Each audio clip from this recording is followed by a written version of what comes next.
За сайн бид цаана Монголыг томьёо эхэлж байна. Тэгээд амлсан 9 оны удаад бид нар COP17 цөлжилтийн эсрэг хурлууд эхэлсэнтэй холбоотойгоор энэ дугаараа уур амьсгалын өөрчлөлт цөлжилтийн талаар ярина. За манай Ганбаяр маань айцаар хөлжчихсгээд яг энэ сэдвээр анхсан эрдэмтэн гадны судлаачдын бүтээлийг орчуулан хүргэж байсан. Хасар маань болохоор сургуулаасаа хэрхэн хөөгдөх вэ гэх ном бас орчуулсан. Тэгэхээр энэ талаар яг энэ юунуудын цаана юу болоод идэг вэ гэдгийг та бүхэнтэй яллах дэлгэрэнгүй ярих гэж байна. Тэгээд 2024 оноос эхлээд энэ COP17-гийн төсөвт 301 тэрбум төгрөг суулгахаар ярьж ийсэн. Тэгээд энэ удаад энэ бас баггүй шүүмжил дагуулж байгаад 250 тэрбумыг тусгасан гэдэг. Тэгээ энэ шилэн дансны ингээ мэдээллүүдийг харахаар энэ төсөв хэрхэн хуваарлагдж байна гэдэг харахаар ямар ч тендер байхгүй, хяналт байхгүй, ер нь л шууд худалдаа авалтууд хийх маягтай. За энэ дээр хамгийн их хөндөгдөж байгаа одоо энэ сошиал орчинд өрнөж байгаа зүйл бол энэ 24 тэрбум төгрөгөөр цэнгэлдэх хүрээлэнд төр болон байнгын нэг жижиг тийм байгууламжууд хурал хийх байгууламжууд барьж ийн гэдэг бол хамгийн их шүүмжил дагуулж ийн. Дээр нь хоёр янзын мэдээлэл гараад байгаа. 900 гаруй сая төгрөг хэвлэл мэдээлэлт энэтэй холбоотойгоор энэ копийн хурлыг мэдээлэхтэй холбоотойгоор зарцуулсан. Ингээд ийм дүн гараад байна. Зарим тоогоор бол 8 тэрбум төгрөгт энэ хүрсэн гэдэг. За тэгээ энэ гэрээ байгуулсан сайтууд, вебсайтууд, за мэдээж хэрэг хэвлэл мэдээллийн байгууллага бол хувийн байгууллагууд энэ зүйлийг бол мэдээлэх албагүй тодорхой гэрээ байгуулаад төлбөр мөнгөний аваад мэдээлж байгаа хэрэг байна. Гэхдээ энэний цаана тэр жигсаалтанд байгаа хэвлэл мэдээллүүдийг харахаар одоо дэлхийн эзэг эмч гэдэг юм уу тийм сайтуудыг харахаар байхгүй сайтууд гэрээ байгуулаад 12 сая төгрөг 17 сая төгрөг гिचтэй ингээд авцсан. Тэгээ одоо энэ ойрын нэг 10 хоног бол монголчуудын тарих талгааг сайхан эргүүлэх хурал болж байна. Одоо эхнээсээ мэдээллүүд нь гараад ирлээ. Тэгээ сүлжилт ямар аимшигтай байна гэдэг гой уянга хальтаа мэдээнүүд гарч ийн. Тэгээд энэ хурал зүгээр ингээд харахаар нөгөө эрхийн мэрэгэн харваачийн үлгэр шил юм болоод байна. Тэгээд тэнгис 7 нар гараад одоо сүлжилт гэсээд байгаа юм шиг. Тэгээд азар нэг нарыг нөгөө харваж чадлаггүй сумаалтчдаг. Дуурай хязгаарлалцхан болгож байна. Тэг сонтоо болоод эхлээ 15-наас эхлээд энэ хагасаа хэр хугацаанд лээ. Энэ хурлын турш 9 сарын хэдэн хүртэл лээ болох гэсэн шүү дээ. Болон гэсэн юм яриад байсан нөгөө дуурай хязгаарлалт. Тэр болохоор нөгөө шатхууны тэгш сондгоог болиулж байгаа бүгдээ өөрчлөл аавна л гэсэн. Тэгэд энэ ер нь бол энэ ирэх барьж байгаа засгийн газар ч юм уу намын албан тушаалтнуудын ярьж байгаа юмд бол энэ итгэх арга байхгүй л дээ. Би нэг үгүйсгсэн юм яриад дээ. Одоо саяхан ч энэ ерөнхий сайд Тимон очт хин уучралч элдв семинар энэ сургалтуудыг ер нь болий төсөө хэмнэ гэдэг юм ярьсан шүү дээ. Ер нь улсын хурлын гишүүн ч юм уу засгийн газрын сайт ч юм уу Монголын улс төрчид ямар нэг юм санаачлахаас ер нь бол одоо яс аталцдаг болж шүү дээ. Ямар нэг юм санаачлал гэдэг чинь мөнгө зооно гэсэн үг. Тэр мөнгийг яаж зарцуулж байгаа нь бол ард иргэд масс бол баг хүртээлгүй шахуу болцсон. Тэгээ 250 тэрбум доллар ийм ер нь илэрхий хүнд байж байгаа чинь ийм хурал зохион байгуулж ийм жижиг ядуу улс ямар шаардлагатай юм бэ? 250 тэрбум төгрөгтэй. Тийм 250 тэрбум гэхгүй энэ асар их мөнгө шүү дээ. Ийм хурал зохион ямар хэрэгтэй? Одоо хурал гэхээр гадаадын хүмүүс ирэн заяа. Гадаадын хүмүүсийн чинь зүгээр нэг юм байранд байлгаад ахцсан. Дандаа зочлуудлууд түрээслэн. Хоол ундны зардал, унааны зардал.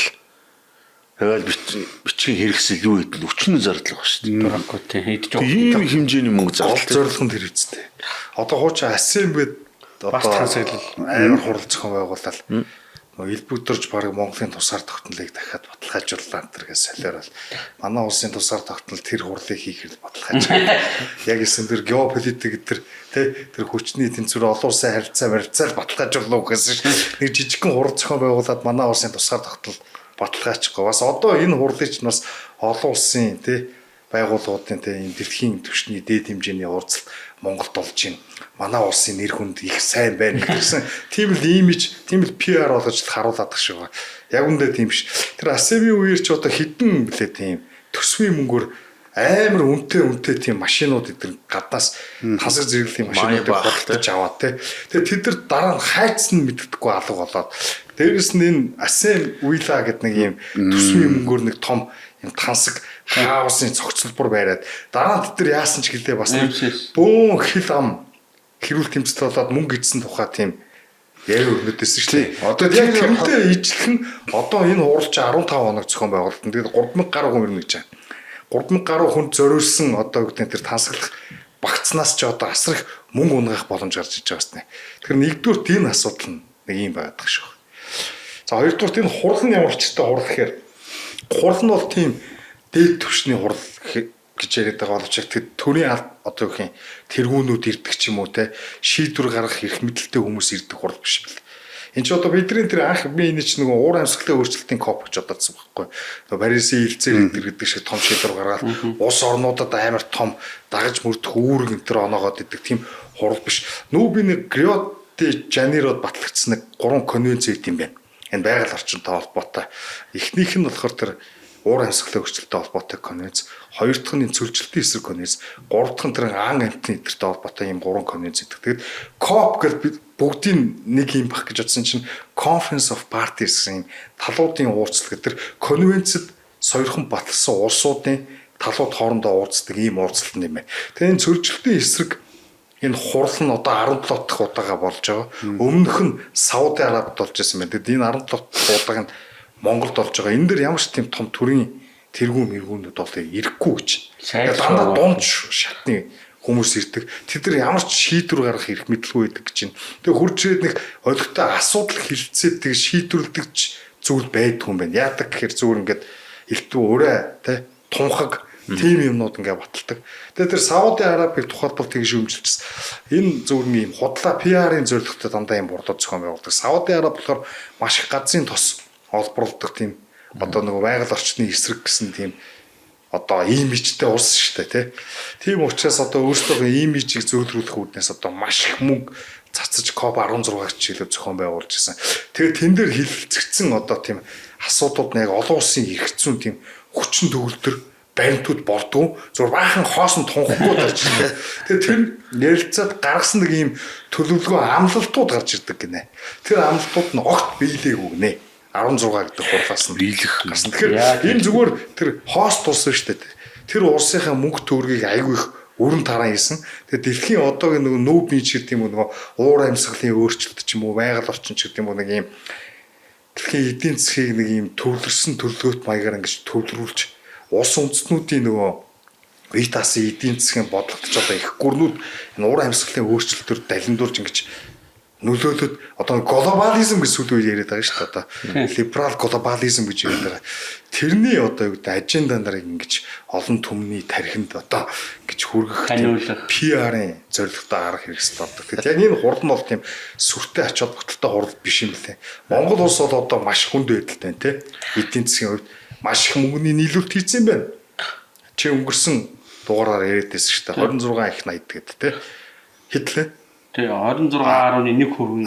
Тий 26.1 тийм энэ маягаар одоо инфляц өсөөд бензин байхгүй болоод махны үн өдр дийлдэхээ төсөв амар тасах нь тодорхой орцсон байгаад 250 төгрөгөөр ийм хурал зохион байгуулалт гэдэг бол утгагүй асуудал шүү дээ. Бид нар энийг нэг Монголын нэр хүнд байгаа л тийм одоо нөгөө манайхны нэг сэтгэлгээ чинь Монгол соёл дэлхийд гарчаа гэж бид нар байгаа шүүмжлдэг шиг Монголын нэр дэлхийд дуулдан муулна гэдэг Монгол COP зохион байгуулагдлаа гэд хинч Монголыг мундаг улс гэж харахгүй байхгүй юу? Ядуу муурай улс гэдэг имиж нь тэр хэврэл үлдэн штэ.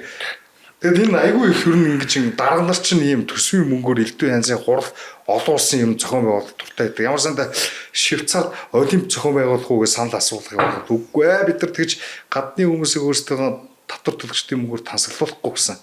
тийм шийдвэрийг швейцарчуудад олох нь гаргаж ирсэн гэдэг. Тэд нар бол ухаалаг артан болохгүй. Монголд бол одоо ингээл нөгөө ASEAN зохион байгуулаад ирсэн чинь Монгол дэлхийн тий юу гэж ярьдаг. Тэгэхээр надад бол хамгийн дургүй үргэлж юм бол дугаар хязгаарлалт нэ. Тэртээ тэргүй одоо би мөнгө төгрөгнийх нь одоо юу гэдэг тэр татвараа төлсөн үү? Татвараа төлсөн миний мөнгө тэртээ тэргүй ямар нэг байдлаар дэмий зарцсан байгаа шин.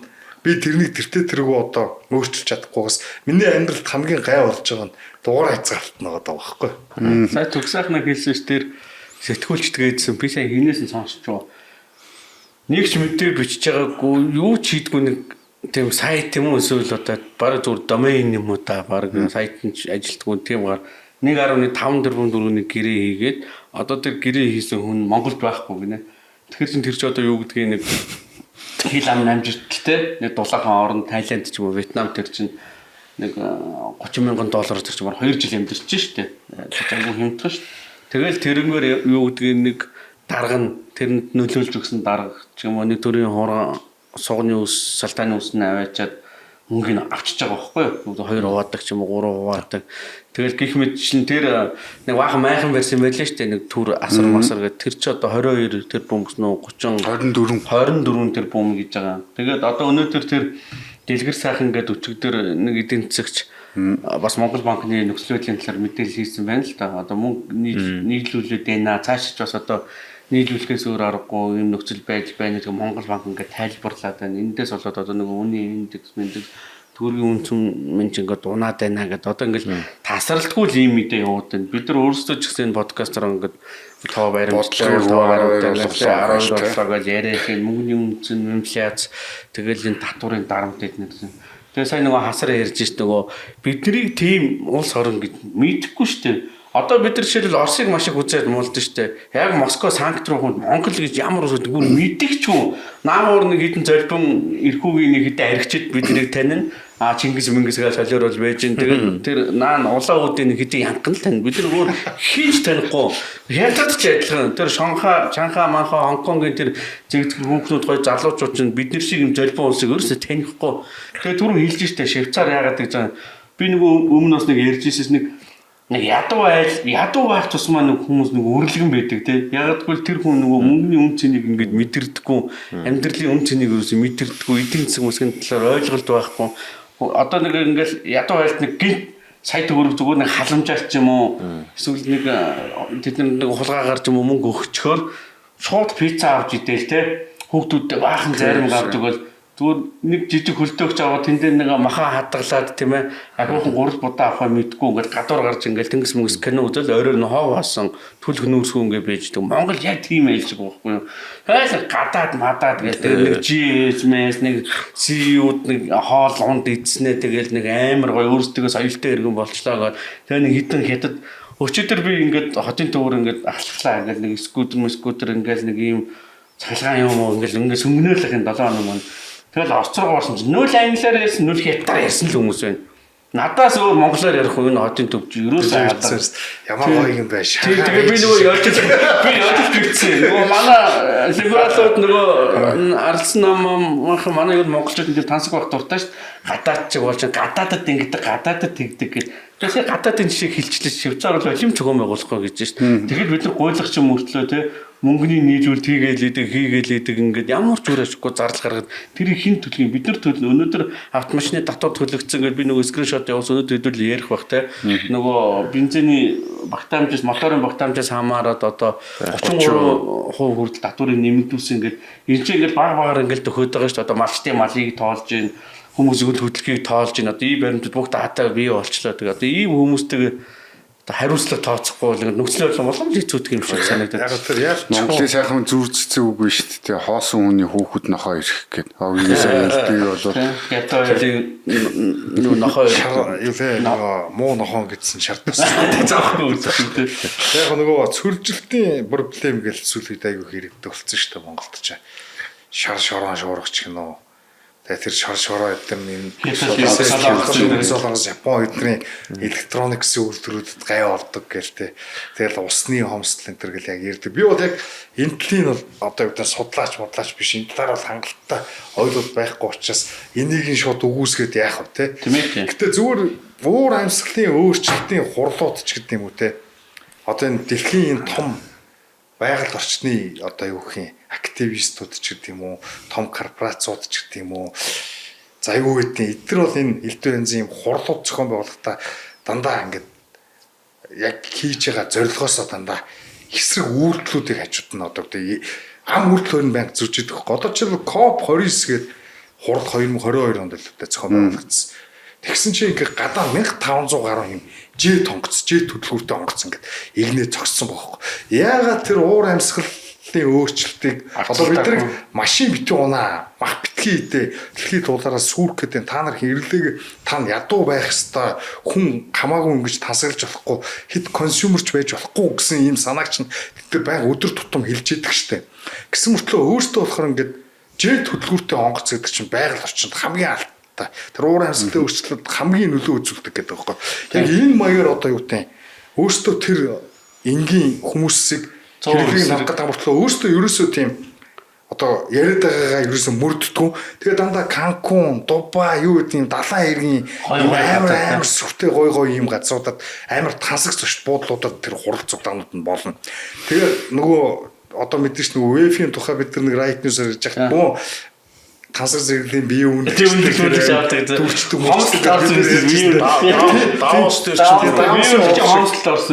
тийм юмнууд нь ингээд дагалдаад хүрээд ирчдэг. Тэргээр дүүр нэг юм амар том тансагсан нэг юм элитүүдийн цуглаан болоод тэгээ юм худлаа шийдвэр гаргаад тэгээ айгүй сонирхолтой тэдний гаргаж байгаа шийдвэрүүд нь болохоор хүмүүсийг жирийн бид нар шиг хүмүүсийг хэрэглээгээ тань гэж ингэж шийдвэр гаргангуудаа цаанаа засгийн газрын эрх мэдлийг нэмэхтэй татвар нэмэх эдийн засгийг зохицуулах ч гэдэг юм уу дандаа ийм шийдвэрүүдийг гаргана. Тэгээд тэр шийдвэрүүд нь цаанаа яг ингэж зорилгоо ингээ хараад их юм бол эдийн засгийг одоо юу гэдэг нь зах зээлийн эдийн засаг ингээд хөндлөнгийн оролцоогоор буснуулаад гэдэг энэ жижиг дунд бизнесийг шахаад том бизнесүүд, том корпорациудад давуу тал олох гэсэн. Тэгэхээр тэр нөгөө том корпорациудтайгаа төрн ингээ хамсаад бодлого гаргаад төр хувийн хвшлийн түншил гээд ингээ явдаг. Тэгээ ингэж нөгөө ийм нэг элитүүдтэй энэ дэлхийн хамгийн хүчрхэг хүмүүст зориулдаг ийм хурлууд болчлоо гэдэг чинь өнөөдөр энэ өрнөдөд ялангуяа либертар консерватив үзэлтэй хүмүүс амар их шүүмжилдэг штэ. Тэгээ одоо технократ дарангуулал бид нар энийг зөндөл ирдэг штэ. Тэгээ уур амьсгалын өөрчлөлт байгаль орчин гэдэг. Тэгээ үнэхээр тэр проблемыг шийдээд байгаа юм уу гэхээр шийдвэрлээд байгаа юм байхгүй. Тэгээ маш их мөнгө өрөнд хараа идэг. Одоо ер нь яаж уур амьсгалыг өөрчлөлтийг ч хүн ер нь хурал хийгээд зогсоох юм. Тэр чинь нар марнаас шалтгаалдаг гэдэг одоо энэ шинжлэх ухааны эрдэмтдийн хооронд өчнөө маргааш байдаг. Хүний одоо юу гэдэг хүний одоо юу гэх юм хүчин зүйлээс болоод яг өөрчлөгдсөн үү гэдгийг ч маргаантай яг бүрэн дүрэн тогтвортой болоогүй. Тэгээд тэр нөгөө нэг IPCC гэдэг одоо нэгдсэн үндэсний байгууллагын уур амьсгалын өөрчлөлттэй холбоотой засгийн газрын хоорондын байгууллага гэдэг. Тэрний дэргэдэх судалгааны хүрээлэнгүүд байдаг хгүй. Тэдний гаргасан ийм уур амьсгалын өөрчлөлттэй холбоотой тайлангууд гарч ирнэ. Тэрэн дээр нь яг ингээд хүн уншдаг байхгүй. Амар олон 100 хуудастай ингээд шинжлэх ухааны нэр томьёогоор ингээд хүн ойлгохдохгүй тийм бичсэн. Тэгээ тэр нь ийм судалгаан дээр нь уур амьсгалын өөрчлөлт яг хүний оролцооноос орж батлагдсан гэсэн нэг ч өгүүлбэр байхгүй.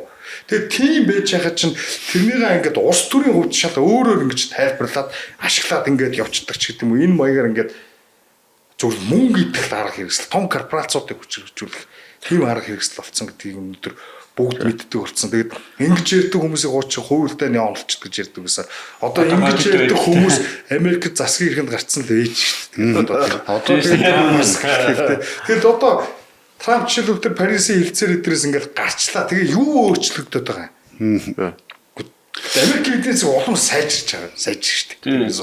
Нөгөө хэмжээнд дэвтдэг мөнгө нь хэмнэгдсэн шүү дээ. Тэр иймэрхүү юмнууд болоод байгаа.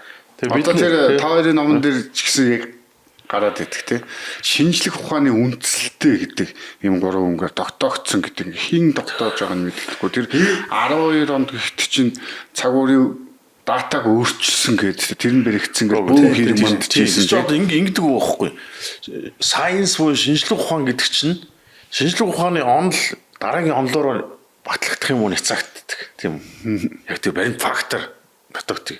Тэгэхээр хэдийн эрдэмтэн хурал хийж байгаад бид нар ингэж тохирлоо гэдэг юм тийм юм биш аахгүй. Консенсус биш.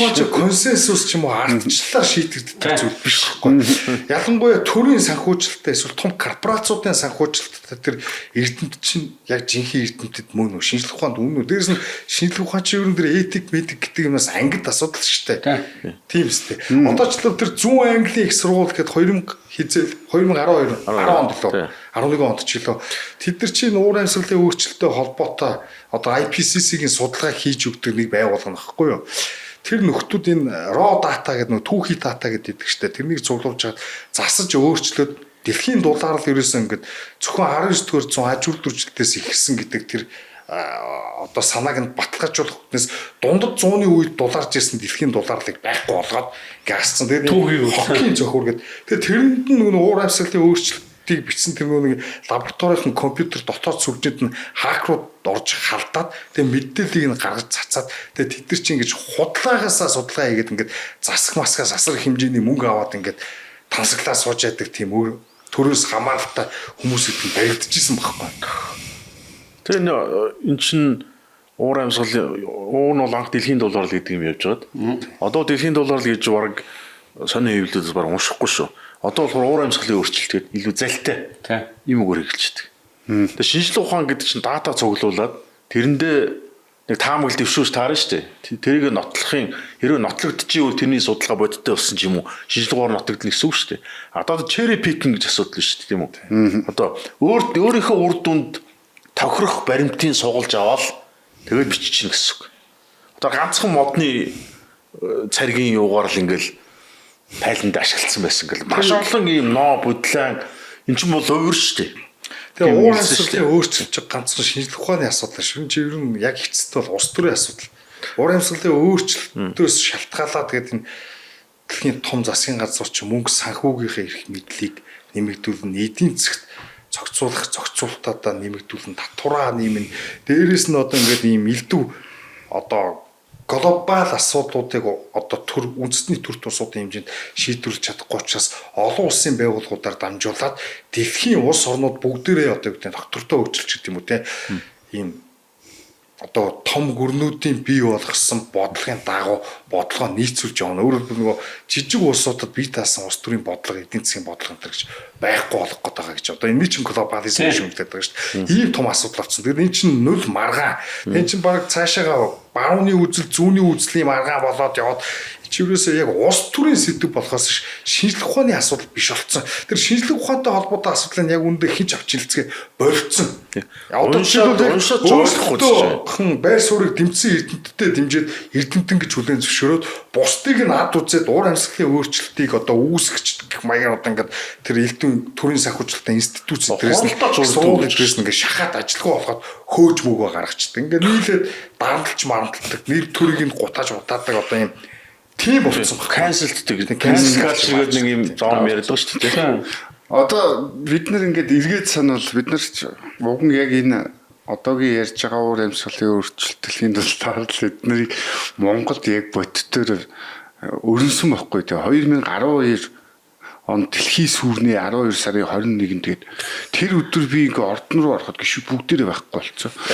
Бидний хөгжилтэй орн руу нэрсэн уур амьсгалын өөрчлөлт шүү гадаг чи маягийн календар тий тэгэнгүүтээ өөр адилхан тэр айцтай тоглодог хөлбөр нь яваад байгаа байхгүй. Тэгээ одоо жоохон мөнгөтэй төрхтөнүүд нь Монгол ирэл ерөөсөө амьд үлдэх боломжтой гэн байшин барилга бол нураар сүрээ дуусах юм байна гэл бүгдээрээ нэг гэр аваад тэгэл лагеруудад гэр бариад байдаг сүүлийн хугацаа чинь ингээд байнга сунгагддаг байхгүй. Одоо ч бол алкогол гарч ирэл 2005 онд умард мөсөн далаа хайлж дуусна гэл одоо мөсөн нэмэгдсэн байл гэсэн шүү дээ. Цагаан бавгаа сүрээ дуустлаа гэсэн чинь цагаан бавгааны тоо нэмэгдсэн байл гэсэн. Гэх маягаар одоо удахгүй энэ Мальдивийн арлууд усан давтлаа гэж ирсэн. Мальдивийн арлууд хэвэндээ л байж чинь. Дандаа наад энэ эрдэмтдийн одоо гаргаж ирсэн одоо удахгүй бий болох prediction таамаглалууд гэдэг юм. Нэг нь бодит байдалтай. Юм маань одоо ерөнхийдөө болсон шүү дээ.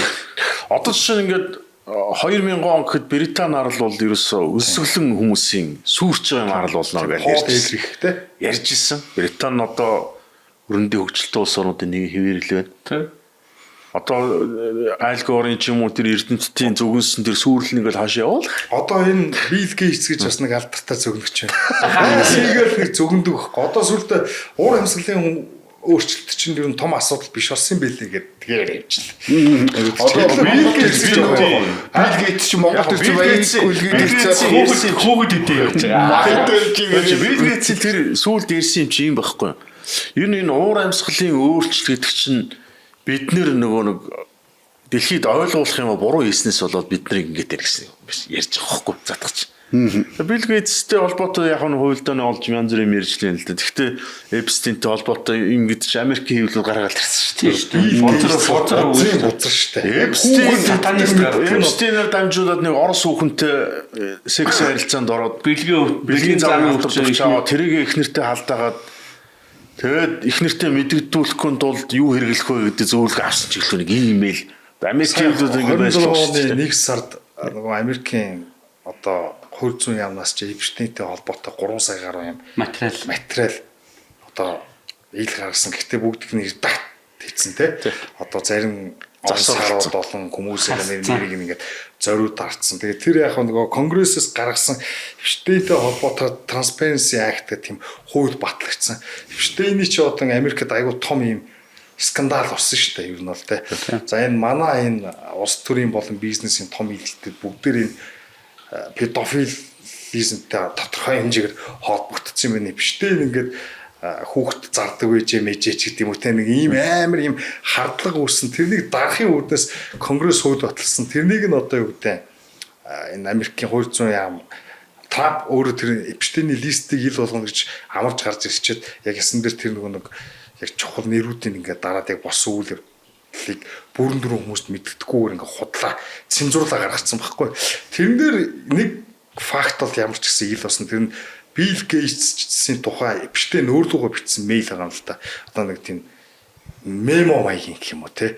Тэрэн дээр Билл Гейтс Орос эмэгтэйчүүдээс авсан бэлгийн замын халдварт өвчнөө одоо юу гэдэг эхнэртэй халдаацсан. Эхнэртэй халдаацсан учраас яаж тэрнийг одоо нууцаар дарах вэ? Ямар антибиотик заданд чинь өгөх вэ гэсэн тийм зөвлөгөөг Эпштейнээс асуусан тухай тийм одоо баримт илэрсэн баггүй. Тэгээд яг хөө эхнэр нь бол тэрэн дээр энэ баримт задраад бол бидний гэрэлтэй хамгийн гонигтой үеийг одоо сэдрэлээ санууллаа тийм учраас одоо энэ толбогдох хүмүүс нь өөрсдөө хариултаа өөр нэзгээд ерөөсөө өгөөсгөөхгүй. Билл Гейтс бол би бэлгийн замын халдварт өвчин тусгайгүй гэж гүрийсэн. Яг Орос хүүхнүүдтэй холбоотой байсан гэдэг бол өөрөө үлийн зөвшөөрсөн. За энэ ч яг тэр хувийн асуудал. Гэтэ яг ер нь нөгөө хүмүүсийн хүүхэд иддэг мэддэг гэж тэр бол арай хэтрүүлэг нь бол ойлгомжтой. Гэтэ Эпштейн бол Израилийн агент байсан. Тэгэд Америкийн том улс төрч гэдэг юм уу те улс төр эдийн засаг бизнесийн салбарт нөлөөтэй элитүүдийг бол элдв янзын хааны траптай нөгөө хүүхний ч юм уу биеийн үнэлэгчийн ч юм уу өрхөр ингээд дамжуулж шантаажладаг байсан. Тэгэд Израиль ч юм уу те ашигтай тэр гадаад бодлогын шийдвэрийг Америкчуудаар одоо жишээ гаргуулдаг байсан гэх юм хардлага байдаг. Тэгээ энэ хардлага ер нь бол бүр огт үндэслэхгүй зүйл биш гэдгийг бол одоо бүгдээр ойлгодог болсон. Тэгээ тэрнтэй холбоотой хүмүүсийн дунд яг энэ манай Билл Гейтс явжсэн. Билл Гейтс өөрөө Эпштейний найз байсан гэдэгтээ би харамсаж байна гэж ярьдсан. Яг тэр хүүхдүүдтэй холбогдсон баримтууд нь бол гарч ирээгүй. Тэр элдв янзын нөгөө нэг арал марал хувийнхын идэлэн эдэр дээр нэг очиж исэн онгоц монгоцоор нь хамт нисэж исэн хэсэг нь бол тодорхойгүй. Гэхдээ олон янзын газар цуг авахсан зургнууд нь бол ил болцсон байдаг. Тэгээд тэргээрээ яг манай хүн бол одоо энэ Эпштейн класс гэж зүйлүүд яриад байгаа байхгүй. Энэ элит ангийнхны те бузар буулайг бол одоо ингээд илчлэгдсэн. Тэрэн дотор Билл Гейтс явж байгаа. Билл Гейтс ч өөрөө айгүй тийм ёс суртахуун moral superiority гэж ярьдаг штэ. Номлосон өөрөө айгүй өндөр ёс суртахуунаас ингээд чад бусдыг буруутгадаг тийм үн штэ. Одоо жишээлбэл байнга л уур амьсгалын өөрчлөлт яриад вакцины халдвар төвчин цар тахал яриад те. Тэгэл ингээд асар их мөнгийг филантроп нэрээр ингээд зарцуулаад айгүй өөрийгөө ариун хүн гэж харуулдаг болж яг хувийн амьдралын жишээлбэл иймэрхүү сэжгийн байдаг гэдгийг бол сая олон нийт ойлгосон байхгүй. Билл Гейтс нэг одоо тэр саяхан ярьсан асуудалтай холбоотой бол миний байр суурь юм байна те. Тэгээ цаашаа зүгээр энэ хувийн амьдралыг ярихгүй гэхэд Билл Гейтс бол одоо Америкт бол жишээлбэл маш тийм одоо юу гэдэг controversial хүн гэх юм уу. либералууд нь болоо шүү дээ. Америкийн либералууд бол Билл Гейтсийг шүтэн шүү дээ.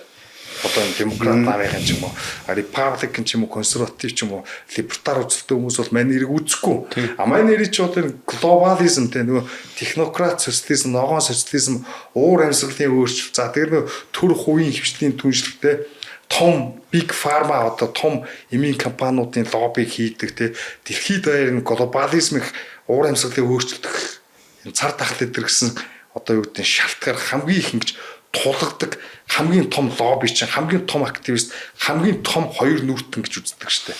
Тэгээд ингээ харангуут мань нэрийг бол одоо ингээ Монголд сайн ингээ хэрэгтэн бөө хэрүүл болж байгаа шиг байна те. Би бол нэлээд хит хитэн тийм өмөрсөн сэтгэл бол харлаа. Айгуу гоё одоо сайн сайхны төлөө мөнгө зарцуулдаг энэ төргээл филантропист маягийн энэ хүн Монголд ямар муу юм ийгэвэ Монголд хурж ирээ зүгээр аялж байгаа болохгүй гэж. Тэгээд нөгөө компьютер хийсэн хар маск нийтлэл дээр гарцсан байлээ штэ. Нөгөө биштэй энтэй холбоотой болохоор нөгөө хувилдааны онцлог ч ингээ хүмүүс ч байгаа ингээ түгээ яваад байгаа. Тэрнийг нь бас манай Монголд ч нэг хэсэг хүмүүс ингээ өвцсөн. Тэгээд энэ барууны бай энэ ер нь өөдөө хүн бэ гэсэн бодлоор одоо ч цаадаа ч буруутгах тийм хандлага олон нийтийн дунд байх шиг. Тэрний жишээлбэл нөгөө либерал арчсан намын слава тийм нөхдүүд нь өнгөөлөл харал идсэн хар мас заасгал тэр моноциг юм ч гинөө. Тийм юм бичсэн байлээ. За тэр олон нийтийн хардлага хүүхэд иддэг мэддэг арай юу. Гэхдээ Билл Гейтс одоо бидний одоо юу гэдэг ковид цаатгалын үеэр бидний амьдрал яаж сүрлээ. Тэрэнд бол хамгийн буруутай итгэдэг. Тийм шүү дээ. Тэгээ одоо энэ нөхрөө чи Америкт гэж юм шүү дээ. Энийг хинт сонгоогүй. Энэ ямар ч албан тушаалгүй нөхөр. Ямар ч тийм ардчлал марчлаа гарч ирээгүй нөхөр бүртлөө. Энэ ягаад ийм их мөнгөтэйгээ ашиглаад дэлхийн бодлогод нөлөөлөд идэв те. Жишээлбэл дэлхийн эрүүл мэндийн байгууллагад Bill and Melinda Gates Foundation одоо Bill Gates Foundation болсон. Тэр сангаараа дамжуулаад маш их мөнгө өгсөн. Тэр мөнгөөрөө дамжуулаад дэлхийн эдийн засгийн бодлогод нөлөө үзүүлээд одоо нөгөө маскны хөл хорой, маскны албадлага, вакцины албадлага тэгээ энэ хөл хорой байна шүү дээ. Эдгээр чи ерөөсөө огт юу гэх юм цар тахалтай тэмцэх боломжгүй. Тэрний нүүл хамаарад энийг дэлхийн бодлого болгож энэ нөгөө ковидын авторитаризмыг хамгийн их дэмжсэн лоббичсэн хурц Билл Гейтс аахгүй. Тэгээ тэрний үр дүнд маш олон хүн вакцины сөрөг нөлөөнөөс олж ухсан. Вакцин ерөөсөө огт тэр одоо өөрчлөлт сэргийлэх арга хэмжээг авч чаддаг юм уу? Маск жишээлбэл хүүхдүүдийн ч гэнэ эрүүл мэндэд асар муу өрнөлөө үзүүлсэн. За тэр элдв хөл хорионууд чинь дэлхийн энэ улс орнууд ялангуяа энэ жижиг дунд бизнесүүдийг асар ихээр ядуурч цөлмсөн. Тэ одоо манай Монгол жишээлбэл ковидоос хойш инфляц ямар болсон гих маягийг ингээ бодоод үзсэн бол бидний сүүлийн 10 жилийн гэх юм уу энэ ядуурлт нь штэ. Билл Гейтс бол бүр шууд утгаараа буруутай. Одоо Билл Гейтсийн тэр найз Антони Фаучи гэдэг доктор тэрний ял шийтгэлийн асуудал одоо Америк нэгдсэн улсын хууль зүйн яам конгресс болон тэгээд мууч улсын прокуроруудын түвшинд яригдчих эхэлж байгаа. Саяхан 7 сарын 20-нд Сенат тэр нээлттэй сонсголоос нэг алдартай Рон Пол шүү дээ. Либертар тэрний хүү Рэнд Пол ч одоо юу гэдэг Антони Фаучигийн гэмт хэргийг гаргаж ирж байгаа. Тэгээ юу болсон бэ гэхээр ковидын одоо тэр Антони Фаучи гэдэг нөхөр чинь юу байхгүй Америкийн харшил халдвар төвчин судлалын үндэсний хүрээлэн гэж байгууллагын дарга 38 жил ажилласан. Тэгээд ерөнхийлөгч Байдны үед цагаан ордны эрүүл мэндийн зөвлөх байсан байхгүй гол зөвлөх нь. Тэгээ энэ нөхөрч яг Америкт одоо энэ вакцины албадлага гэдэг гол хэрэгжүүлж байна. Хөл хорой миний түрүүний ярьсан авторитар арга хэмжээнүүд чинь гол хэрэгжүүлсэн. Тэгээ энэ том Moderna, Pfizer өөр юу гэдгийг том BioNTech гэдэг энэ том вакцины үйлдвэрлэгчдийн лоббинд автаж энийг хүмүүст хүчээр шахах үйл ажиллагааг чинь энэ нөхөр үйлдсэн. Тэгээ энэ ямар гэмтэр гараад ирсэн бэ гэхээр одоо энэ ухааны лаборатори гэдэг байгаа шүү дээ. Ухааны лабораторийн тэр gain of function судалгаа гэж байгаа юм л да. Зүгээр нэг юм сарсан багваханд байдаг байсан коронавирусыг аваад хадварлах чадварыг нэмэгдүүлэх тухай судалгааг ухааны лабораторид хийжсэн. Тэгээд тэр нь лабораториос алдагдаад ковид цар тахалт бий орж дэлхийг ингэж нэрвсэн байна гэдэг энэ асуудал чинь ерөнхийдөө ингээ шууд хөлийн зөвшөөрөхгүй гэсэн одоо ерөнхийдөө тодорхой болчиход байгаа. Тэгээ тэрнийг хэн сангууж ирсэн бэ гэхээр тэр юу вэ Eco Health Alliance гэдэг төрийн бас байгууллагаар дамжуулаад тэр Америкийн халдвар төвчин хашлын эсрэг үндэсний хүрээлэн гэдэг тэр Fauci тэргүүлчихсэн байгууллага санхүүжилт өгсөн байгаа байхгүй. Тэр энэ Америк хятад хоёрын хамтарсан лабораторийн судалгаанаас олж тэр чинь ингэж алдагдсан. А тэр Eco Health Alliance гэдэг байгууллагад нь Bill Gates бас хөрөнгө оруулсан байдаг. Тэгээ Билл Гейтс ч өөрөө энэ том эмийн корпорацууд BioNTech, Pfizer эдгэрт өөрөө хувьцаа эзэмшдэг. Тэр чинь вакцины ийм юу гэдэг штэ. Активизм хийгээд байдаг. Тэгээ ингээд цар тахлаар ч мөнгө хүмүүсийг ингээд айлах тусам тэр том корпорацууд ч хувьцаа өсөж идэг. Тэрнээс Билл Гейтс маш их хэмжээний ашиг ордог. Энэ филантропийн тэр сан гэдэг байгаа штэ. Билл Гейтсийн сан гэдэг чинь зүгээр одоо юу гэдэг бизнесийн хөрөнгө оруулалт их татвар нуух, дээрс нь лобби хийх ийм үйл ажиллагаанд ашиглагддаг сан болохоос зүгээр нэг хүмүүсийг нэг гоё одоо юу гэдэг дэмждэг, тусалдаг, сайхан үйл хэрэгт үйлчлдэг тийм сан биш. Одоо бид нар энийг юм мэдэхгүй байхдаа би тийм юмд итгэдэг л байл одоо юу гэдэг Рокфеллерийн сан зүгээр ядуучуудад тусалж ирсэн ч гэдэг юм уу. Энэ том бизнесүүд ч өөрсдөө асар том нүгэлттэй амар тийм муухай аргас хэрэгслэр дамжуулж одоо юу гэдэг ингэж хүчрэг байдлаа хамгаалдаг учраас олон нийтийн дургуутал маш их төрдөг. Тэр олон нийтийн дургууталыг баг зэрэг зөөлрүүлэхийн тулд филантроп гэдэг ийм худлаа юм гаргаж ирж ингэж PR имиж хийдэг гэдэг дэлхийд баяраа мэднэ. Тэгээд зөвхөн тэрнээс гадна тэр сангуудаар дамжуулж одоо асар их хөрөнгийг өдөрдөж захиран зарцуулдаг. Дээрээс нь татвараас цухтаадаг. Дээр нь лобби хийдэг гэдэг өнөөдөр Америк ч гэдэг юм өрнөдөд хүмүүс мэднэ. Монголд мэдэхгүй байж магадгүй. Би одоо нэг тийм онл яриад байгаа шүү. Өрнөдөд хүмүүсийн яригддаг юмыг л ярьдаг. Тэгэд тэрнийг ингээ Монголд ярихаар монголчууд тэрнийг бүр огт мэдэхгүй учраас намайг онл яриад байна гэж бодоод хүнд ойлгохдохгүй юм ярьдаг гэж бодоод идэг. Бидний энэ гадаад ертөнцийн тухай мэдлэг бүр огт нөл байна. Тэгээд энэ гадаад ертөнцийн тухай мэддэг зөвхөн либералуудаар дамжуулж авсараад бид нар бүр ертөнцөөс бүр төөрөлтөд алга болчиход байна. Тэгээд одоо энэ гадаад ертөнцийг л ойлгож иж бид нар энэ модернизмын хүн төрөлхтөнд бий болгож байгаа эрдөө аюур занлагээс сэрэмжилж чадна шүү дээ. Тийм учраас гадаад ертөнцийг ойлгохгүйгээр Монголын улс төрийг, Монголын эдийн засгийг ойлгоно гэж байхгүй. Тэгээ одоо яг энэ юун дээр хичээд тэр ковидын үед Билл Гейтс одоо 319 сая долларыг дэлхийн хэвлэл мэдээллийн байгууллагуудад хараасан байгаа. Тэгээд монголчуудын нэг дуртай BBC-ийн бүгд л. Тийм, Мелинда Гейтсийн сан нь болохоор 30,000 гаруй инфлюенсер тий олонний танил нөлөө өгөхийн хүмүүст буцалтгүй тусламж өгсөн гэдэг. Тэгээ одоо энэ хөрөнгө оруулалтыг нь хараад тахлаар вакцины 10 гаруй компанид хөрөнгө оруулсан тий. Энэ чинь тархиугаалт хийж шít вакцин хийхгүй бол үгүй шүү гэж байгаа. Ингээд зэрэг яваад байгаа тий. Имиж хамгаалж медиа одоо энэ том бизнес корпорацийн юмыг л хийж явдаг лобби. Одоо энэ тэр WEF гэдэг байгууллага байгаа штэ. Дэлхийн эдийн засгийн форум Давосын чуулга уулзалт гэдэг. Тэр чинь одоо ингээд дандаа дэлхийн тий том корпорацуудын нийлсэн байгууллага шүү дээ. Дандаа дэлхийн том корпорацууд, үндэстэн дамсан корпорацууд жилийн эргэлтэнд 5 тэрбум $5 дээш ижиж WEF-ийн гишүүн болох болцлыг хангадаг. Тэр дандаа шуналтай том корпорацийн удирдлагууд уур амьсгалын өөрчлөлтөд санаа зовлт. Энд чинь дандаа нефт олборлогч эсвэл уул уурхайн бизнес нөгөө нэг газрын ховор илмэл аврах хүүхдүүдээр олборлуулж байгаа. Тэр корпорацуудыг чинь нийлж байгуулсан. Тэгээд тэд нар чинь өөрсдөө ингээд засгийн газартай холбоотой ажиллана гэдэг түр үеийн хвшлийн түншлэл нэрээр энэ засгийн газруудыг лоббидж эдийн засгийн зохицуулалт хийлгүүлнэ. Жижиг дунд бизнесүүдийг татвараар дарамтлж өрсөлдөх чадваргүй болно. Дээрээс нь одоо ингээд хүн төрөлхтний сайхан элдв глобал юу гэдэг нэг юм абстракт ойлголтуудыг гаргаж ирээд хүмүүсийг айлгана. Одоо юу гэх юм уур амьсгалын өөрчлөлт гэх юм уу ийм юмар айлгана. Тэгэх зуураа өөрсдөө асар том тийм хүчтэй эдийн засгийн бодлогуудыг ингэж бүх улс орнуудад дэлхийн нийтээр ингэж шахдаг болчлоо гэдгийг чинь дэлхийд даяараа мэдээд тэгээ энийг чи глобализм гэдэг эсрүүцээд байгаа шүү дээ. Тэгээ Билл Гейтс чи энэний бүр хамгийн том төлөв хамгийн том нэр нүүр царай нөхгүй. Одоо либерал тэр глобализмын хамгийн том нүүр царай чинь Билл Гейтс. Тэгээ Билл Гейтс чи уур амьсгалын өөрчлөлт гэл ингээл яриад явна. Америкт өнөөдөр жишээлбэл хамгийн том газар эзэмшигч болсон байна. Одоо яаж юм гэхээр Билл Гейтсийн юу лээ? Каскет гэж хөрөнгө оруулалтын сан байт юм байна. Тэр нэм 20,000 гаруй жижигхэн охин компани нууцаар байгуулсан. Билл Гейтс санаа байгаадаг хинч мэдэхгүй. Тэгээ ингээд нэг 2008 оны санхүүгийн хямралаас болоод дампуурж исэн фермерүүдийн газруудыг ингээд хямдхан кашаар худалдаж аваад өнөөдөр Америкт 18 мужид гэж байгаа. 270,000 акр гэж байгаа. Газартай гэж байгаа байхгүй. 270,000 акр гэдэг нь Монгол одоо юу гэдэг хэмжээсээр бол 110,000 га. Нэг тал руугаа 11,000 км. Тэгээд ингээд 18 модчтой. Тэр газруудаа ингэж хямдхан авчаад буцаад тариачдад фермерүүдэд түрээсэлждэг. Энд феодал болсон бүр.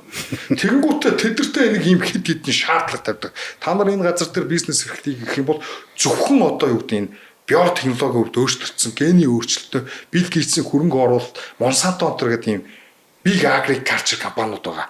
Билл Гейтсийн хөрөнгө оруулсан тэр нь яадаг гэх юм уур амьсгалын өөрчлөлт одоо төсвөртэй буудаа гэдэг. Тэр буудааны үрээр зөвхөн та нар тариад тарих хэрэгтэй. Тэр нь хамгийн сонирхолтой нь дараа жилдээ дахиж тарьж болдгоо байхгүй. Нэг л удаа ингээд тарьж болдог. Дахиж үрээ ургац гардуу. Тэгээ жил болгон тэр компаниас тариач одоо жишээлбэл тэр буудааг аав. Дээрээс нь одоо ингээд тэр ийм газар хөдөө аж ахуйн бодлогын уур амьсгалын өөрчлөлтөөр дамжуулаад одоо дээрээс төвлөрсөн төлөвлөлт маягаар ингэж удирдах тэр лоббинуудыг Билл Гейтс байх юм. Тэр нь яадаг гингүүт одоо юу гэх юм малчтад ч гэдэг юм одоо фермерүүд ч гэх юм өндөр татвар тавина. Тэгээ тэр худалдаа эдрийг амар зохицуулна. Бас жоохон татаас олох маягаар ингээд хөдөө аж ахуй тэр жигтэн хүнсний хангамжийг тэр жигтэн юм цөөн хэдэн корпорациудад төрийн гарт оруулах гэдэг байгаа байхгүй. Тэр чинь өөрөө нөгөө хүнсийг атгах гэдэг чинь тэгэл хүч их мэдлийг бүхлээр нь атгаж байгаа. Тэр зах зээлийн эдийн засгт нөгөө юм өрсөлдөөн тий. Хангуулын эсрэг юм төвлөрсөн бус эдийн засгийн эрх мэдлийн эдрийг огт байхгүй болоход хамгийн одоо том хүчин зүтгэдэг харуулгач чинь Билл Гейтс гэхгүй. Тэгээ энийг энэ Америкийн консервативууд амар сайн мэддэг, үздэггүй. Монголд болохоор арай жоохон балаа хүүхд иддэг мэддэг гэд тэр маягаар шүмжлээ. Одоо тэр хүүхд иддэг гэд нэг юм бас хэтрүүлж байгаа хүмүүс айгу хэцүү юм аа. Бас тэдний оюун ухаан мэдээлэл авч байгаа ялгаж байгаа байдал. Жишээлбэл одоо Билл Гейтсийн хин гэдгийг бол хасар бол одоо дэлгэрэнгүй хэлчихлээ шүү дээ. Одоо энэ имээр дамжуулаад, хүнсээр дамжуулаад, вакцинаар дамжуулаад хүн төрөлхтний сая 2021 22 онд чинь тэр цар тахлын үед бидний эрх чөлөө хүмүүс эрх чөлөөнд ер нь хэр байна тийм ээ. Энд чинь бас нэг том юм л бэлдээд байгаа шүү дээ. Тэгэхээр бид нар чинь нэг бүр ямар муухан харцаар харж байгаа гудамжинтай тэр коронавиг үе вакцин тариулаагүй хүмүүсийн үл зүгээр бараг л шатаач хөлж жагаад бараг яа ч гинөө тийм ээ. Ийм юм ярьдаг байсан. Тэгэхээр тэр нөгөө Сербийн теннист юм билүү нөгөө Джокович нь тэрнээс болоод Австралийн нөгөө хэлээр оруулахгүйгээр нээлттэй тэмцээнд оров. Тийм нээлттэй тэмцээнд 2 удаа ороогүй лөө. 2 илүү 1 удаа. Тэгээд коронавигийн дараа Билл Гейтсийн нүдэн дээр нэг ч вакцин хийлгээгүй хүн шүү дээ. Тэгээд тэр хамгийн нэр хүндтэй тэмцээндээ дахиад төрүүлж байгаа байхгүй юу? Бараг дараалал 2 ч төрүүлжлөө. Тэгэхээр Билл Гейтсийн тэр царай мэрэ бүр ингээд нэг сонирн болж байгаа юм чинь нэг сатанист гаргаар салгарлаа гэж байгаа. Байдны засаг захиргааны үед чи одоо жишээлбэл одоо энэ вакцин чи амар олон хүн алсан те тэр зүрхний булчингийн үрвсэл гэдгийг би болдог сөргөнлөөдөө гэдэг нь тэр байтугай бүр хүний нөгөө нөхөн үрчүүд хүртэл муухай нөлөө үзүүлдэг гэдэг амар олон сөрөг үр дагавартай гэдэг нь одоо ил болцсон байхгүй. Тэгээд тухайн үед чинь болохоор одоо Байден жишээлбэл тэр Pfizer эдэртэй гэрээ байгуулж байхдаа энэ компаниуд энэ вакцины сөрөг үр дагавар гаргах юм бол хариуцлагын энэ том компаниуд ерөөсөө огт хүлээхгүй. А тэрний баталгааг нь гаргаж өгсөн тэр Энтони Фаучигүй шинжлэх ухааны хувьд энэ бол хоргоо өнтер гэж худлаа. Тэгээ эн чинь яасан бэ гэнгүүт вакцины чинь 5-аас 10 жил амар олон шат дамжлагын одоо үр дүнд бүтээдэг. Тэгэхээр эдгээр чинь нэг юм хөтөлбөр гаргаад яаралтай юм одоо emergency нөхцөлөд тэгэхээр нэг жилийн дотор туршилтын шатн дуусаагүй вакциныг хүмүүст алдаа шахацсан. Одоо Монголд одоо ч Pfizer тариулаад өгсөн хүмүүс гэж би зөндөө сонслоо. Одоо би ямар азарын одоо ядуудаа тэр нөгөө хужаа вакциныг тариулсанд одоо амьд байгаа шиг байна. Тэгээ ер нь айгүй муухай нөлөө үзүүлсэн. Тэгээд энэ вакцины алдагдлыг хэрэгжүүлээгүй. Маскны алдагдлыг хэрэгжүүлээгүй. Хөл хорой одоо алдагдлаар хэрэгжүүлээгүй шивэд гэх мэтийн уусууд жишээлбэл халдвар тархалтын хэмжээгээр нөгөө алдагдлыг хэрэгжүүлсэн авторитаризм хэрэгжүүлсэн улсуудаас баг байсан байхгүй. Тэр ковидтой тэмцэн гэдэг засгийн газрын болон том корпорациудын тэр элдв хөтөлбөрүүд чинь тэр ковидтойгоо ямар ч тэмцэхэд одоо ямар ч нөлөө үзүүлээгүй харин ч эдийн засагт те дээрэс нь хүмүүсийн эрүүл мэнд за өөр юу гэдэг тэр сэтгэл зүй амьдрал болоход маш их муухай үр дагавар үзүүлсэн. Тэгээд энэ чинь бидний амьдралын 2 жилийг илүү 3 жилийг ингээд тулгаалцсан. Бид нар гэртээ ингээд хоригдл шиг орогдсон. Бидний амьдралын хэдэн хувь тэрнийг ингэж хулгайлсан шүү дээ. Ангуулсан шүү дээ. Өнөөдөр монголчууд мартцсан байна. Америкт бол жишээлбэл Republican нам энэ асуудлыг ерөөсөө шалгаад одоо юу гэх юм нөгөө нэг л хатуутай шалгаад байна. Ялангуяа энэ Rand Paul бол амар энийг одоо шалгаж байна. Тэгээд энэ Fauci жишээлбэл Biden сая буухта хамгийн бүрийн эрхийнхэн сүүлийн хугацаанд одоо 2018-аас ч илүү 12-оос ч илүү 25 оны хооронд исэн бүх гэмт хэрэгт нь урьдчилсан хаалттай өшөө гэж үзүүлээд мань нэрийг ямар ч хэрэгч шалгадах тийм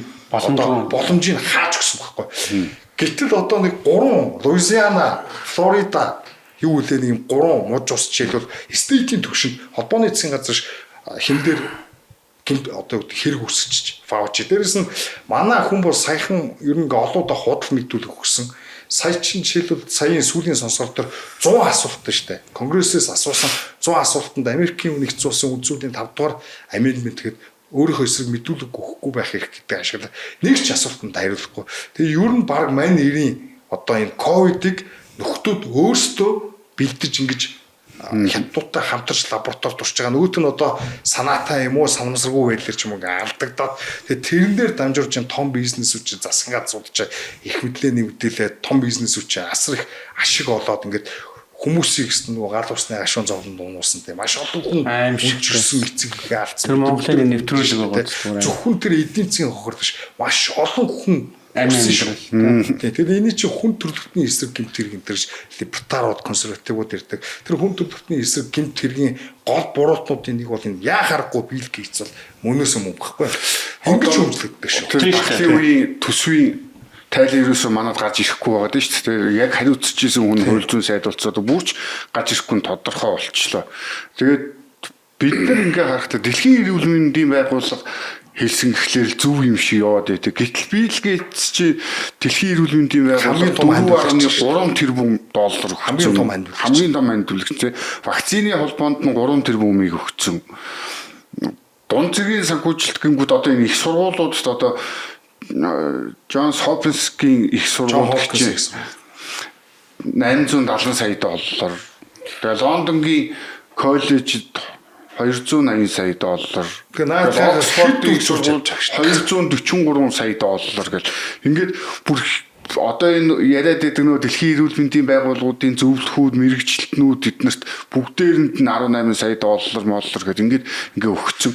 Тэр тухайн үед нөгөө вакцины хийж ихт нэг тим яриа манад гарч ирсэн шүү дээ. Монгол улс бүх вакциныг гуйгаад өөрсдөө авчихсан ч тэрнээс чи өөр гуйж ягаад манайх ядуу бүрээ орно гэж хаад.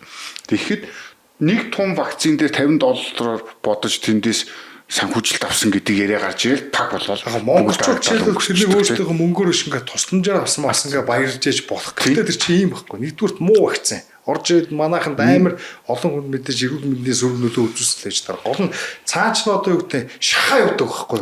Шахаа. Тэр дэлхийн эрүүл мэндийн байгууллагаас Монгол таньдулж байгаа гэдэг чинь дэлхийн эрүүл мэндийн байгууллага одоо юу гэдэг тэр нэг улсын ч юм уу одоо өөрсдөө хандлагч татвар төлөгчтэй мөнгө биш үү. Тэрнийг л одоо юу гэдэг тэр вакцины том корпорацуудад тэгвэл ядуу буруу ууснуудад вакцины хандилж ин гэх маягаар шахааны бизнес. Тэгэд энэ дэлхийн эрүүл мэндийн байгуулагч гэдэг юм одоо нүүб энэ олон улсын байгуулагч бүгдээ том засгийн газар, том гүрнүүдэд, том корпорациудад үйлчлдэг болохоос дэлхийн хүн төрөлхтөнд үйлчлдэг гэдгийг бүгдээрээ ойлгоцсон. Ер нь дэлхийн хүн төрөлхтөнд үйлчлдэг юм гэж юу юу байхгүй шүү дээ. Боломжгүй шүү дээ. Харин тий хэн мөнгөө төлж ин тэр дуугаа захиалдаг. Одоо энийг ойлгох цаг болсон. Өрнөдийн тэр элдв одоо юу гэдэг юм болгоныг сохроор хуулбарлаж шүтгээ одоо болмоор байна вэ? Нэр тий. Тэгэхгүй бол одоо сая Билл Гейтс ирсэн чинь манай монголчууд яг үгүй хангалж байна. Зарим нь бол ингээд бүр хүн иддэг гэж солиороод тэгээд тэр чинь бас нөгөө хоёр тийшээ бүр ингээд амар савлсан. Ерөөсө тэр хүнийг реалист бодит байдлаар ингэж ойлгоё гэж ерөөсө бодохгүй байгаа байхгүй. Тэгээд тийм мах заахгүй харин тийм хүний мах иддэг ч юм уу тийм юм яриад тэгээд либералууд өмөртгөөрөл өмөрж ирлээ. Тэгээд дэлхийд даяараа энэ либерал зүүнний үзэлтэй хүмүүс бол цаадах чинь та нарын Билл Гейтс байхгүйс Windows-ыг ширгэлж чадахгүй юм гэсэн юм. Windows корпорац чинь гисэн цаана энэ Америкийн нэгдсэн улсын төрийн албаны бүх одоо үгдийн компьютерууд ихчлүү те зөвхөн Windows үүргийн системтэй байлгах ёстой гэсэн тийм 90 онд ч хэлүүдээ тийм лобби моби нэг үр дүнд хүчрэгдсэн гэдэг байгаа шүү дээ. Өөр өчнөө олон мянган үйлдлийн систем байдаг байхгүй. Энэ чинь төрийн их мэдлийг тодорхой хэмжээгээр ашиглаад энэ том корпорациудтайгаа хамсаж байгаа үйлдлийн систем. Яагаад энэ компьютер дээр дандаа л нэг Windows байдیں۔ Одоо энэ MacBook-ийн жишээлбэл эсвэл хамаагүй гоё шүү дээ. Тэгээ Windows ч үнэн заваа. Вирусны одоо үр урах. Энэ Bill Gates-ийг зарим хүмүүс тэгж шүмжлэхгүй. Энэ компьютерийн бизнес хийж байхдаа антивирусаар ингээд бизнесийг сурцсан. Сүүлдээ энийгээ бүр бодит том хэмжээнд ингээд томруулаад хүн дээр одоо юу гэдэг өвчин алдангуудаа дараа нь вакциныг гаргаж зарж ашиг олоо сурцсан. Өвчний 8 ч энэ төр гэж зарим нэг хувилдааны онолч тэгж шүүмжилдэг байхгүй. Тэгээ яг тэр нь яриа юу ихтэй зүгээр вакцинаар бол энэ их сайхан сэтгэлтэй дээ штэ. Ингэж айлгаж те тэргээр энэ хувьцааг нөсгөж маш их ашиг олдог. Ер нь тэгээд энэ ус төрөөр мөнгө олдог асар том элитүүдийн төлөөлөл штэ. Одоо энэ жижигсэн хөлбөр Монголд яваад байна шүү дээ. Түрүүн томьёо хинд ярьж ийсэн ASEAN-ийн хурлаар хин хоцсон бэ гэхэлэр төрийн төсвийн мөнгөөс тэр их тэнгэрийн цаатлын ам руу шугам сүлжээд тавилсан шүү дээ. Тэгээд тэр филануудаа зараад одоо Обамагийн сууж ийсэн хиний тэрний сууж ийсэн гэл үн өртгөн зарсан гэл хэдэг тэр чинь хувийн байгууллага байсан.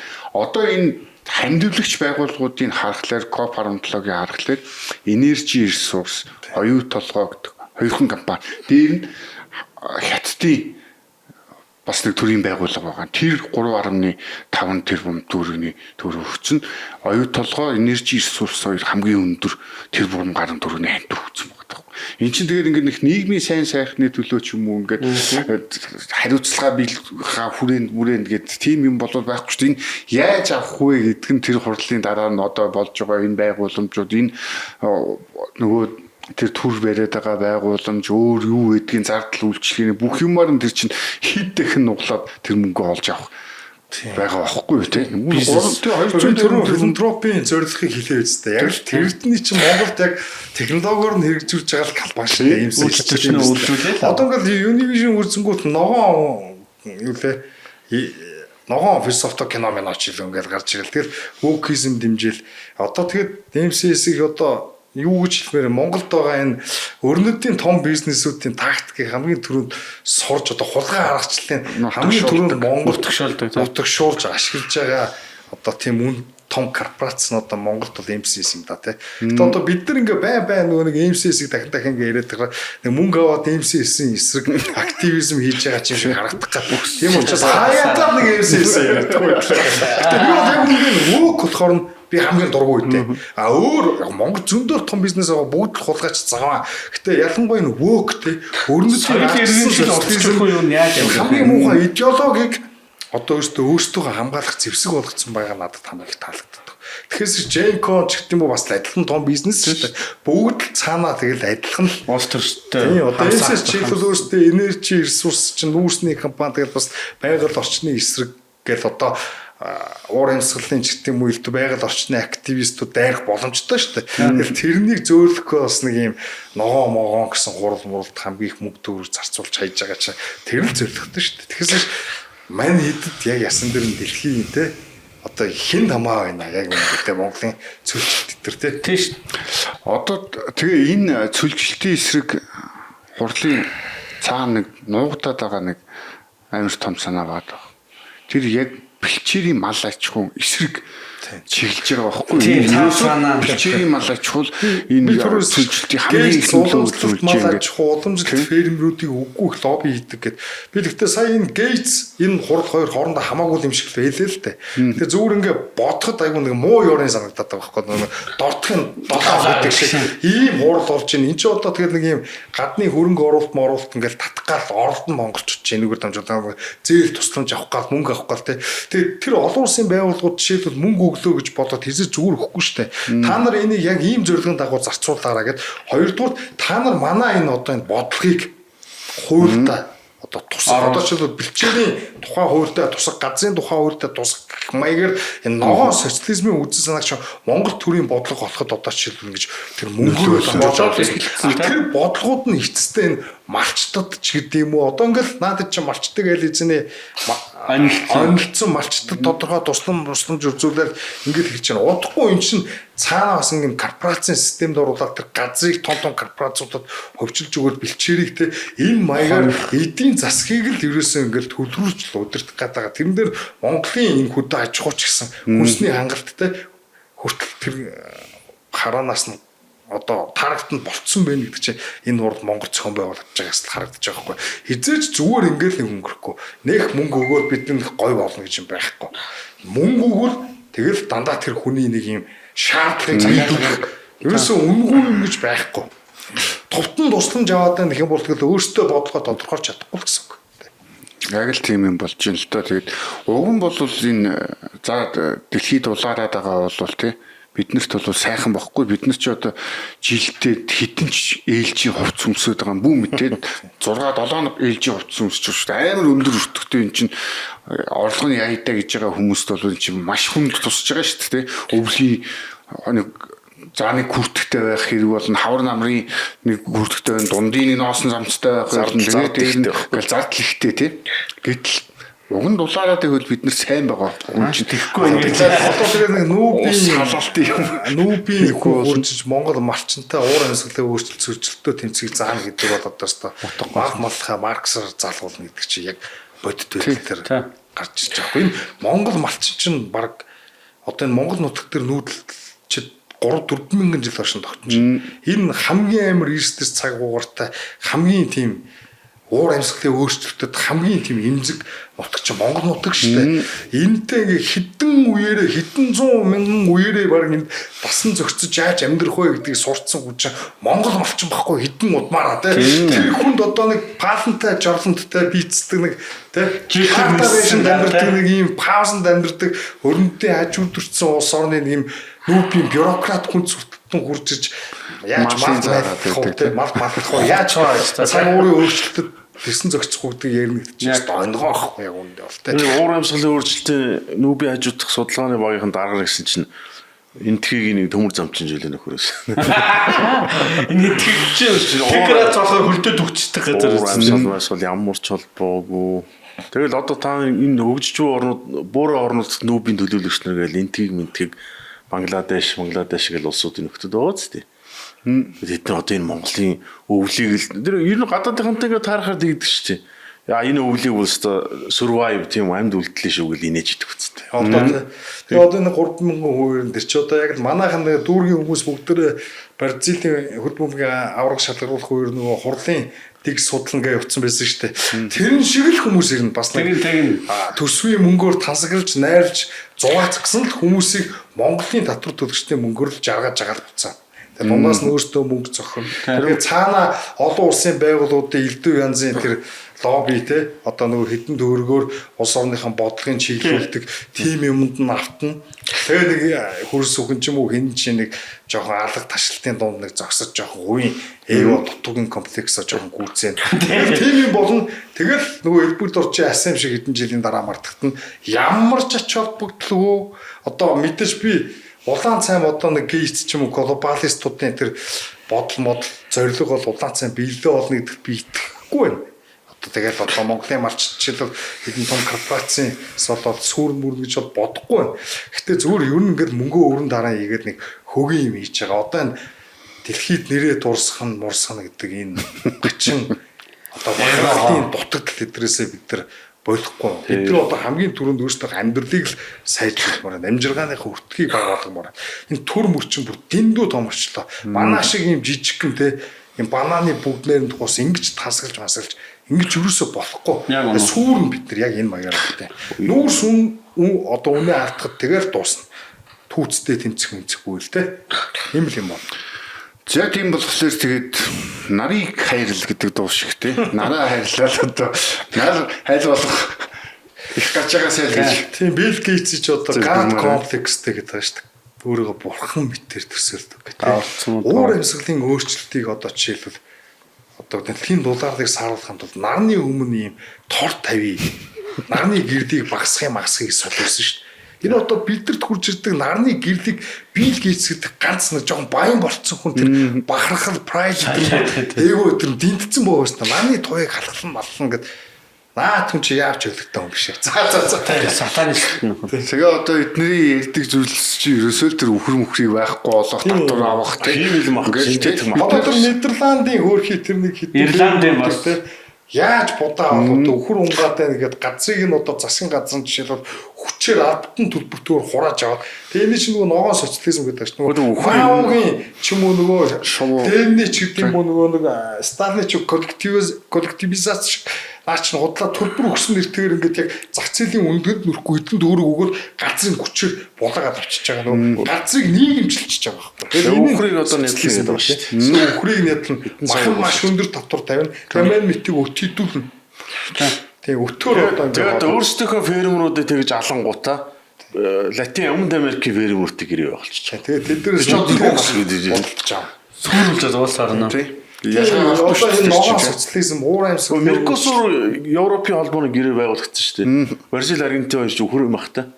Өөрсдийнхөө Нидерландын, Германы, Ирландын фермеруудыг будаа олгож хаянгуудаа гаднах гэрээ байгуулсан. Юу гэсэн үг амар Гэрч бол өөрөө тэр хиймэл махаа ч юм уу өтөө идэхгүй гэдэг тэр гүзээг унжурцсан байгаагаас нь харагдаж байгаа. Өөрөө би хамбургер идэх ёстой унжурцсан хөрөөд байхгүй бил гэж чинь.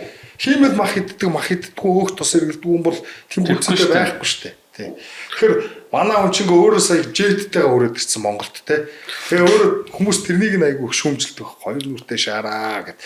Тэнгүүт би бол уур амьсгалын карбон ялгаруулсан төлбөрөө төлдөг мүлдэг гэдэг амын наачдаг. Өөрөө мөнгөтэй гэдгээрээ бардамнаг. Мань мэдэн чадахгүй шүү дээ тэрний төлч. Бид нар ч юм уу тийм хувийн онгоц нэсэхгүй л дээ. Бөөнөрөө юм яатын онгоцондоо чигцэлдэл тэрнийг нэг шүтэж мүтээд ямар ч шаардлага байна. За та бүхэндээ баярлалаа. Тэгээд та бүхэн энэ талаар илүү их эднэрийн энэ хулгай дээр юм яаж явдгүү, яаж хүн төрөлхтнийг нийтээр нь малж байгаад өөрсдийнхөө өв хөрөнгийг нэмэгдүүлдэг вэ гэдгийг манай Гамбайрын орчуулсан айцаар хөлж өгсөн номноос хасрын орчуулсан сургуулаасаа хэрхэн хөөгдөх вэ гэдэг номноос та бүхэн дэлгэрүүлж уншаарай. Тэгээд тэр сургуулаасаа хэрхэн хөөгдөх вэ номон дээр энийг үгэн ойлгоход маш ингийн 10 жилийн хүүхэд ч ойлгоно гэд 101 асуулт байдаг тий. Тэр асуултуудыг ярьчихад бол харчхад бол та бүхэн хүний зэрэг төрчүүлсэн дөрмөө номыг гаргасан хүн биш. Харчхад санахад эднэрт бол маллуулахгүй гэдэг. Гэтэ хинж ойлгосч байна. Тэгээ нэг хитгэн. За их 7 хоногийнхаа тойрог уулзцаая. За